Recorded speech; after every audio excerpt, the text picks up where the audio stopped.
ఓట్ల గల్లంతు వ్యవహారంలో నిజానిజాలు తేల్చేందుకు ఏపీ ప్రభుత్వం ప్రత్యేక దర్యాప్తు బృందాన్ని ఏర్పాటు చేసింది. ఇప్పటికే డేటా చోరీ వ్యవహారంపై సిట్ను ఏర్పాటు చేసిన ఏపీ ప్రభుత్వం అర్హుల ఓట్ల గల్లంతుకు కుట్ర పన్నిన వారిని గుర్తించేందుకు రెండో సిట్ను నియమించింది. అగ్నిమాపక సేవల విభాగం డైరెక్టర్ జనరల్ కె సత్యనారాయణ నేతృత్వంలో మరో 7 అధికారులను సిట్లో సభ్యులుగా చేరుస్తూ రాష్ట్ర ప్రభుత్వం ఉత్తర్వులు జారీ చేసింది.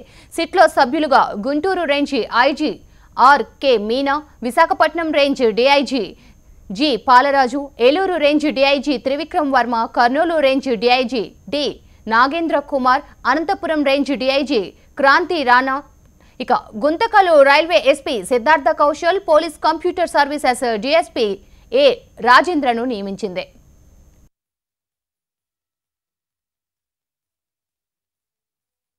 ఏపీలో ఓట్ల తొలగింపు కోరుతూ ఆన్లైన్లో పెద్ద ఎత్తున ఫారం 7 దరఖాస్తులు దాఖలయ్యాయి. 10 రోజుల్లో 8.74 లక్షల దరఖాస్తులు ఎన్నికల సంఘానికి అందాయి. ఆన్లైన్లో వచ్చిన ఫారం 7 అప్లికేషన్లు పరిశీలించిన అధికారులు వాటిలో అత్యధిక శాతం నకిలీవేనని గుర్తించారు. వారిపై ఎన్నికల సంఘం తరపున తహసీల్దార్లు రాష్ట్ర వ్యాప్తంగా సుమారు 350 కేసులు పెట్టారు. అయితే ఈ కేసు విస్తృత పరిధి, ఇతర రాష్ట్రాల్లోని ఐపీ చిరునామాల నుంచి దరఖాస్తులు అందడం వంటి సంక్లిష్టతల నేపథ్యంలో మొత్తం కేసుల దర్యాప్తునకు సిట్ ఏర్పాటుకు ప్రభుత్వం నిర్ణయించింది.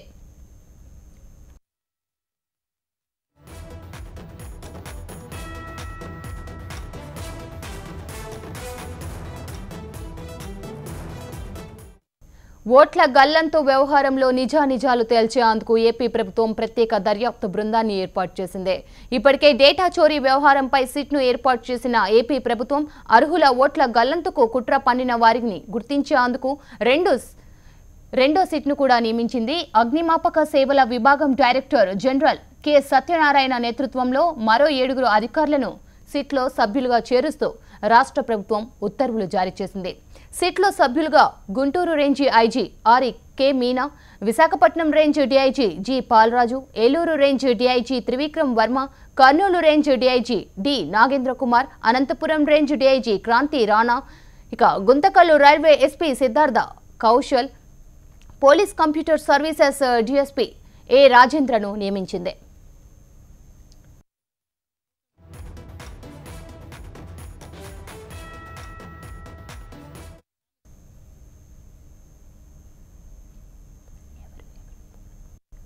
ఇక ఓట్ల గల్లంతు వ్యవహారంలో నిజానిజాలు తేల్చేందుకు ఏపీ ప్రభుత్వం ప్రత్యేక దర్యాప్తు బృందాన్ని ఏర్పాటు చేసింది. ఇక ఈ బృందానికి సంబంధించి మరిన్ని updates AP bureau chief Eshwar అందిస్తారు. ఈశ్వర్, ఈ ఫామ్ 7 కి సంబంధించి రాష్ట్ర ప్రభుత్వం చాలా సీరియస్ గా తీసుకుంది.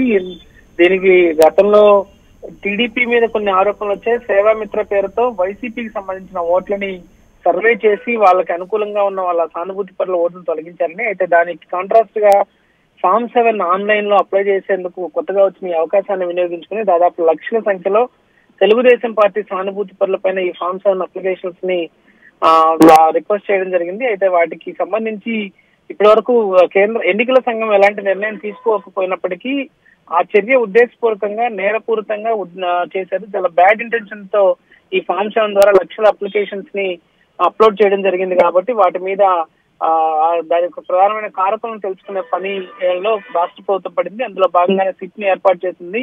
ఫైర్ సర్వీసెస్ అడిషనల్ డీజీగా ఉన్న కె. సత్యనారాయణ ఆధ్వర్యంలో కొంతమంది ఐపీఎస్ అధికారులు ఈ దీంట్లో కీలకమైన సభ్యులుగా ఉన్నారు. అయితే ఈ సమావేశం ఈ రోజు జరుగుతుందని అనుకున్నప్పటికీ దానికి మరికొంత సమయం వాళ్ళు ఆ కేసుల వివరాలు వాటన్నిటిని సేకరించే పనిలో ఉన్నారు. ప్రస్తుతానికి ప్రధానంగా ఈ ఫామ్ 7 కి సంబంధించిన వాటిల్లో ప్రశాంత్ కిషోర్, వైసీపీకి సంబంధించిన వ్యూహకర్త ప్రశాంత్ కిషోర్ భాగస్వామ్యం ఎక్కువ ఉంది. ఆయనకు సంబంధించిన వాళ్ళ సంస్థకు సంబంధించిన ఉద్యోగస్తులు కావచ్చు, లేకపోతే వాళ్ళు సృష్టించిన మెయిల్ ఐడీస్ ద్వారానే ఈ రిక్వెస్ట్లన్నీ వచ్చాయి. సో ఐపీ అడ్రస్లను కనుక్కోవాలన్నది ప్రధానమైన ఉద్దేశం ప్రభుత్వానికి.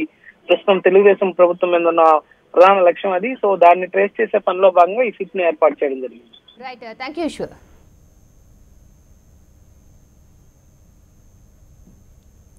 రెండు తెలుగు రాష్ట్రాల మధ్య డేటా వార్ ప్రకంపనలు కొనసాగుతున్నాయి. గంటకో ట్విస్ట్ రోజుకో మలుపు తిరుగుతూ ఉండడంతో ఇరు రాష్ట్రాల్లో రాజకీయ వాతావరణం వేడెక్కుతోంది.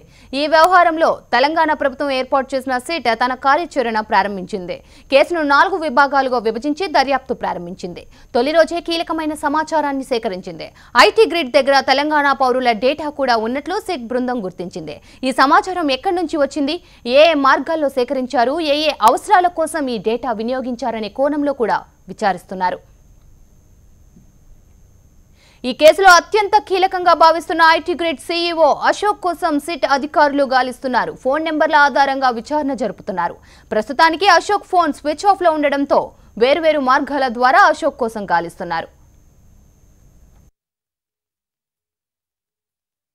అశోక్ అన్న ఎక్స్క్యూజ్ ఎవరైతే ఉన్నారో ఆయన ప్రస్తుతానికి మనకి ఎక్కడ ఉన్నాడన్న విషయం కూడా ఇంకా మనకి క్లారిటీ లేదు.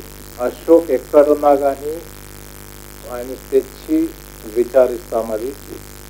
అది అమరావతిలో ఉన్నా అమెరికాలో ఉన్నా ఎక్కడి నుంచైనా తెచ్చి మేము విచారించి దోషి అయితే తప్పకుండా కోర్టు ముందు ప్రజల ముందు మేము నిల్చోబెడతాం. ఎవరైతే అక్యూజ్డ్ ఉన్నారో వాళ్ళని మేము చట్టపరంగానే తెస్తాము. వాళ్ళని కోర్టుల సహకారం కూడా తీసుకుంటాము.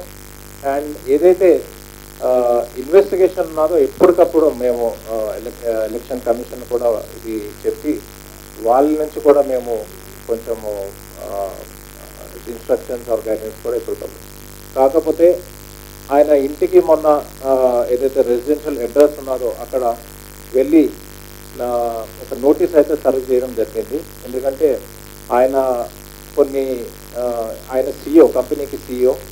సో అసలు ఆ డేటా ఎక్కడి నుంచి వచ్చింది, ఎట్లా వచ్చిందన్న విషయం ఆయనే అది చెప్పగలడు. ఇక ఇదే సమయంలో నకిలీ ట్విట్టర్ ట్రెండ్స్ పై టీఆర్ఎస్ నేతలు పోరాటానికి సిద్ధమయ్యారు. తెలంగాణ ప్రభుత్వాన్ని అప్రతిష్ట పాల్చేసే లక్ష్యంతో ఉద్దేశపూర్వకంగా ట్విట్టర్ వేదికగా ప్రచారం చేయడంపై పోలీసులకు ఫిర్యాదు చేసింది.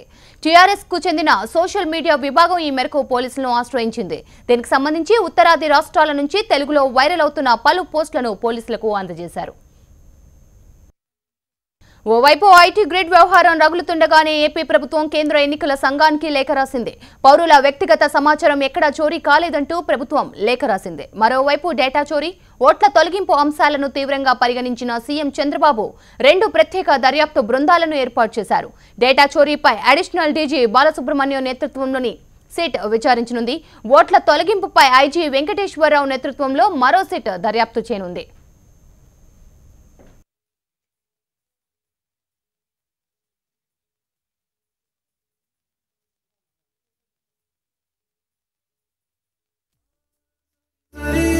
Zali zali